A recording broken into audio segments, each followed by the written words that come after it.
What's up, guys? Theo here. Welcome back to the It Factor MMA.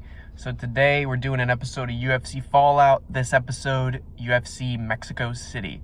So card went down last night, and man, it was an awesome card. You know, I didn't really put out a ton of videos for this card because, like I said, a lot of the matchups to me just weren't super exciting on paper.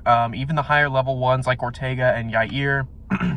I just wasn't initially super excited for because I felt like there wasn't really much to learn about them. Not really a lot of clear paths for them forward, either one of them, if they really win or lose. I mean, they're going to get fights, you know, both those guys are very in-demand fighters, and you know, guys like Moreno and Royval and whatnot, just, I don't know, a lot of it just was guys that I feel like we've seen a lot of times. We've already kind of seen them all fight similar opponents, and it wasn't something that I was super interested in terms of like gambling on or really talking about, making lots of videos about. So I didn't really do many, but I did make a few, and we did pretty good on our picks, man. I kind of wish that I had uploaded more because I absolutely aced the prelims. I got every single fight in the prelims right, and I think I missed 3 on the main card. So I don't know what the deal is. We've been doing really good on prelims lately, and we haven't been doing great on main cards. Maybe I need to make my channel focus more on prelim fights because that's where I seem to be doing the best with my picks, you know, my underdog picks. But anyway, we'll just get right into it. We're going to go one by one, and we're just going to kind of talk about my thoughts about the fights.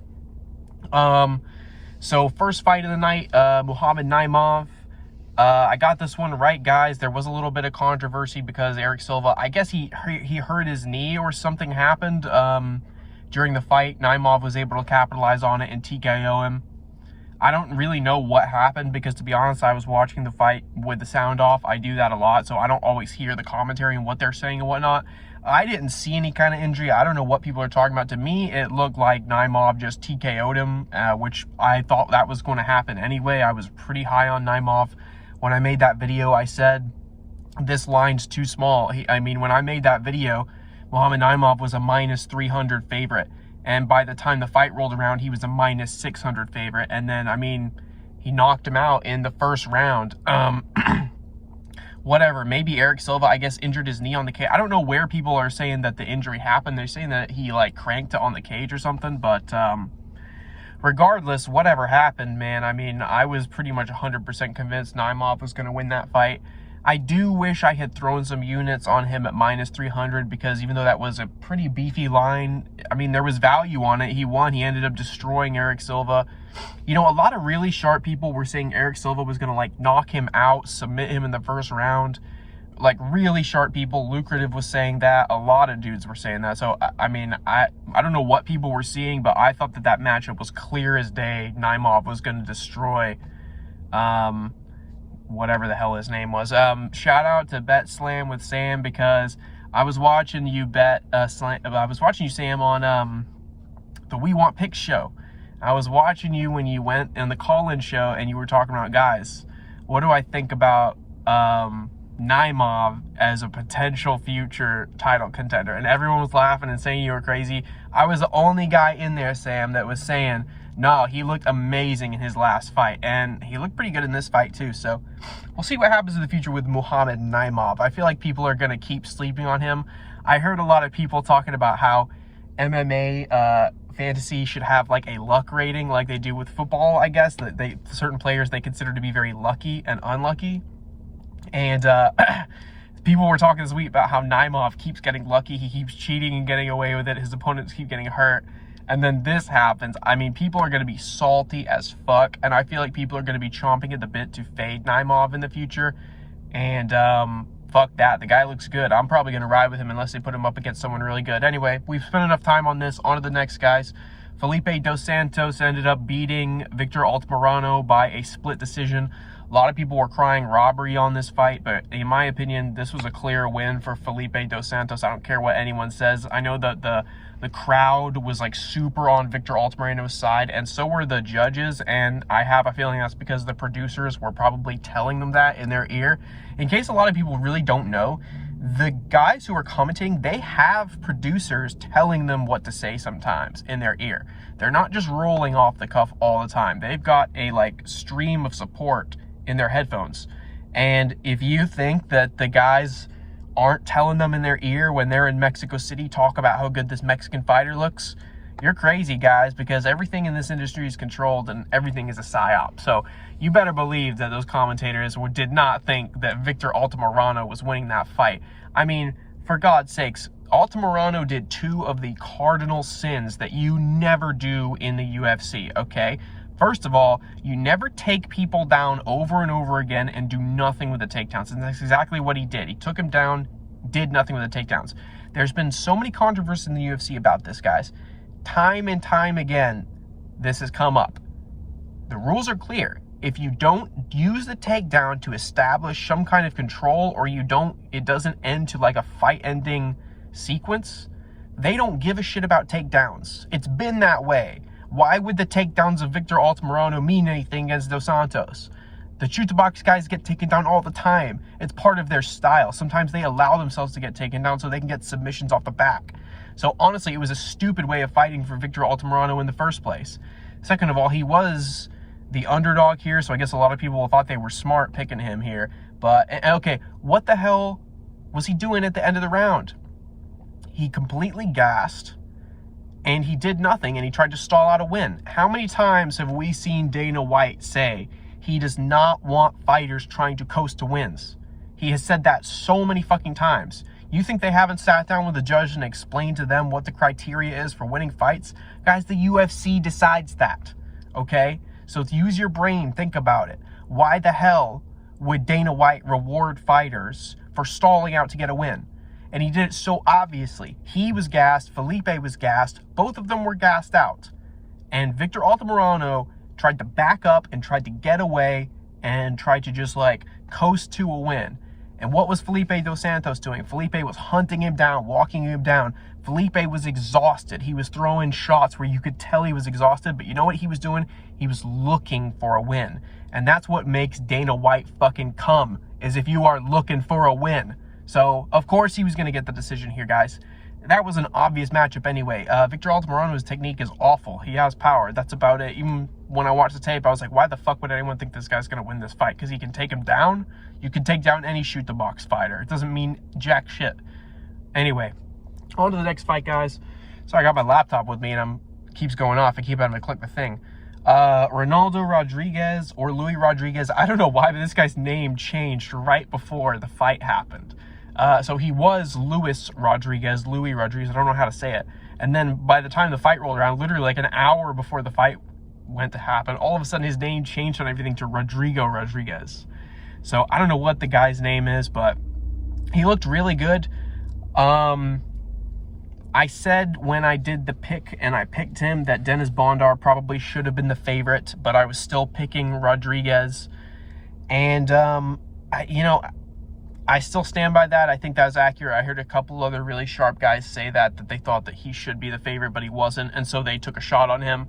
I luckily did not fall for that trap because I'm not a big fan of Dennis Bondar, and I thought that this guy Rodriguez, he looked like a dog, man. He kept pulling wins out of nowhere, so that was a really great fight, man. That was like the first one on this card that was like, oh, man, like, that dude's mouthpiece was sick, too. He had this mouthpiece where it's like a grin, like a toothy grin, so it looks like he's just smiling, looking through his mitts. Man, that guy's cool. I want to see him fight again. Kind of a little bit of that it factor energy I got off of that guy.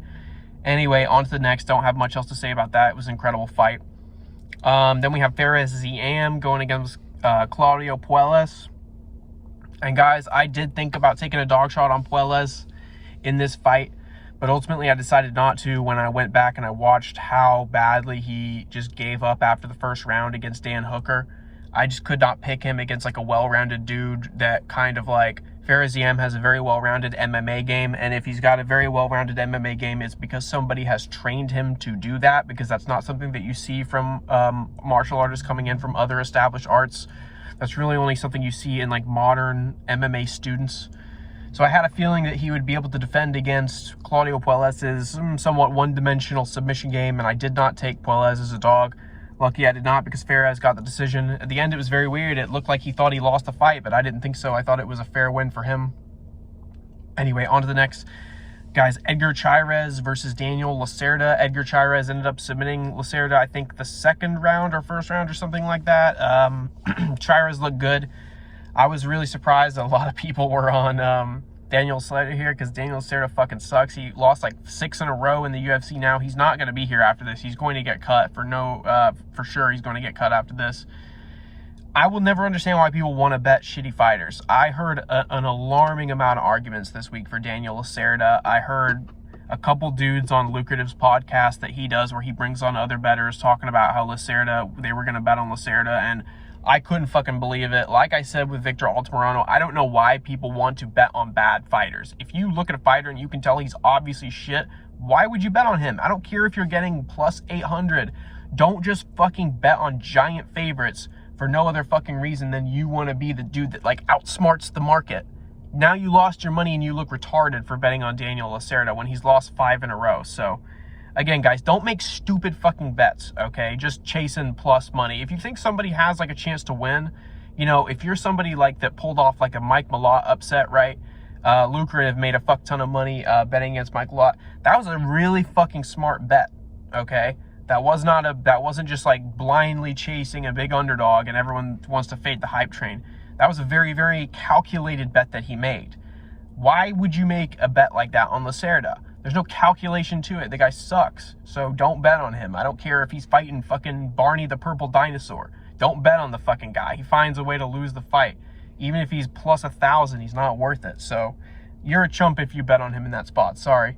Anyway, on to the next. Barcelos versus Christian Quinones. Oh, man, this was another fucking great fight. I had a good feeling Barcelos was going to pull this off. Christian Quinones just never really, to me, seemed quite to be like UFC level, I really felt like. So I felt good about Barcelos. I felt like a lot of people were going to write him off because of his more recent wins, but he's only losing to really great guys. And before that Timur Valiev loss, he was very high.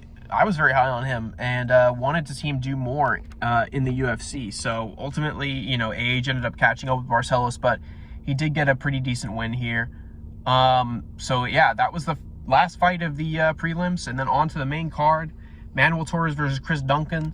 This is one of the fights I had in my Bet MMA tips. I had 0.25 units bet on Chris Duncan. And man, yeah, I regret making that bet because Manuel Torres is the real deal. That guy has insane power, and he's just kind of got that energy when he walks in there, that energy where you feel like he's ready to throw down. I had not really been impressed with him until this fight because I didn't like the level of his opponents, and I just felt like he was a little bit one-dimensional. He seemed like a guy that had a ton of power, but I didn't really know about his fundamentals, his technique, but he looked really good. The fact that he was able to hang in there with all those wrestling transitions and throws that Chris Duncan was trying to do to him, yeah, it was very impressive. The guy's just a dog, and he has a will to win. He's game. So, you know, I'm excited to see what happens with Manuel Torres in the future. I underestimated him hardcore in this spot. I was surprised Chris Duncan didn't put up more of a performance. Really expected more from Chris Duncan, especially training in a place like American Top Team. I mean, yeah, that was just a real bad performance. Mexico can be hard on people, guys. Sucks to see him go out like that. I know Dana White is a big Chris Duncan fan, so that surprised me. But on to the next. Yasmin Jauregai facing off against Sam Hughes. Jauregai, this was a pretty competitive fight, man, but Jauregai ended up winning. Like I said, I don't have a lot to say about this fight because I just don't have many thoughts about it. I had a feeling Jauregai was going to win. Sam Hughes ended up showing up and looking pretty good. Good for her. But she did lose in this spot. Ultimately, I think if you bet on her, I think that was a good bet because it was a competitive fight. I never would have taken that bet. Congrats to you if you did. Yeah, that's all I got to say about that. And now I'm realizing I skipped Jesus Aguilar versus Mateus Mendonca. So that was earlier in the card. That was actually right after the Chairez fight. But I had 0.5 units on Jesus Aguilar. And, you know, I think he lost that fight, man. Fortunately, sometimes you make bets and you get lucky and they get robbed. And I really thought that he was going to go in there and do better, but I think Mendonca won that fight. I think he got the better of most of the grappling transitions, and I just didn't see Jesus Aguilar do enough damage on the feet. So that was a bad bet by me. I am lucky that it cashed, but definitely believe Mateus won that fight. On a card where a lot of people were calling robbery about a lot of fights, that one was definitely a robbery. Anyway. Yeah, the next one, after Jauregai, before we went back to Jesus Aguilar, Daniel Zellhuber versus Francisco Prado, another insane fight. I didn't really have any picks or predictions or action or anything like this on this fight because just didn't really care much about the matchup. I did think that Daniel Zellhuber would win, and that's what ended up happening. Congrats to Daniel Zellhuber. He looked great there, and it was an amazing fight. Prado looked like he was fucked up at the end, so yeah. And then on to the co-main event, Ortega versus Yair. Man, Yair, he just can't get a win in Mexico no matter what he does, man. I feel bad for the guy, but he just made really bad decisions in this fight. He was beating Ortega on the feet and chose to engage him many times on the ground for, I don't know what reason it would be, but he just was making bad decisions. He should have never gone to the ground with Ortega. He should have treated the ground like it was the plague, and he would have won this fight. Ortega even rolled his ankle jumping around in the octagon before he even walked out. I saw people on Twitter and Reddit and shit like that saying, holy fuck, max bet, Yair Rodrigues, Ortega just hurt himself walking out. So there were a lot of variables going against Ortega in this fight. His ex was in the crowd. He rolled his ankle. He was in enemy territory. He was hopelessly outmatched on the feet. And the guy showed up and subbed Yair Rodrigues, man. It came out of nowhere. There was no build up to it. He just got him on the ground and just fucking choked him, man. It was an absolutely sick win from Brian Ortega. The UFC is smart putting a Mexican-American guy in there against the actual Mexican because they kind of know, hey, if Yair loses, we're okay. He's Mexican. So, you know, they're just very smart with their matchups. And they did something kind of similar in the next one, man. Moreno versus Royval 2. Oh, man, this was a sick, sick fight. These guys went after it. And congrats to Brandon Moreno, man. You know, I can see why they gave him this decision. I think they could have gone either way with it, to be honest with you, but he just seemed to have more volume on the feet. He used his length really well, he used his power, and Moreno just seemed like he was a bit of a step behind for most of the fight. I think a lot of the rounds were extremely competitive, so congratulations to both fighters for what was an amazing fight. Damn, it sucks to see Moreno take an L like that because he is so popular and he is such a good fighter. He kind of reminds me of Peter Yan, man, where he just keeps getting these like really weird matchups that are bad for him, and it leads people to think they're not as good as he really is. But Moreno is still an amazing fighter, man. I would have picked him in this spot. I didn't expect Brandon Royval to upset him, even though I have been kind of watching Royval for a long time, thinking he was live to pull an upset, and I have bet him on most fights. I chose not to. This time, I wasn't going to pick him. I'm not going to sit here and lie to you guys and tell you guys I was on Ortega or on Moreno, even though I didn't put videos out. I think that shit is so lame, and I'm all about transparency, so I would never do that. But yeah, I was surprised to see Royval pull off a win there. He looked amazing, man. Congratulations to him. Sucks it wasn't for a title, finally, when he gets his big upset. But, hey, guys, ultimately, it was an awesome card. I'm not the best at doing these breakdown videos. Sorry about the production. Sorry I seem so uncomfortable doing them, but it's just really not my forte. I prefer to analyze fights, break them down, but there seems to be a demand for these types of videos, so maybe I will make more in the future. Anyway, keep it locked in, guys. We're going to have a video for every single fight on the next card. I've already got a couple recorded. We're going to upload soon. Later.